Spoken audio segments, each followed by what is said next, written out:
ng'alina abakyala abasukka ku omu, singa nkomplaininga gy'ali ng'omu ku bakyala bw'agendayo ajja n'atusiiga endwadde ng'ate tewali kikolebwa, nkola ntya? Omukyala oyo aba mutuufu. Abaami abalina abakyala basukka ku omu mubamu abakyala nga obuyonjo butonotono nga busaasaanya endwadde. Era ekyo omwami alina situkiramu singa kuliko omukyala alese complain. Omwami abalina situkiramu ne bafuna obujjanjabi n'okweyonja okutuufu. Ensonga nkulu nnyo nnyo nnyo nnyo, togiisanko maaso.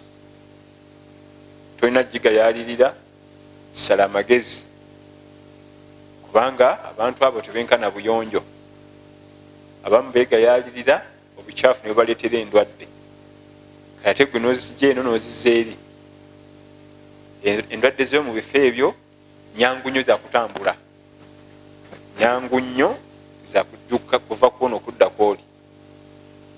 Kati omwami yenna munnaddiini ayagala okuyisa obulungi bakyala be, singa omu ku bakyala leeta complaining eyo, situkiramu, ogende obuzibu gye buva tutereezeeyo insha Allah, tokigayalirira. Naam.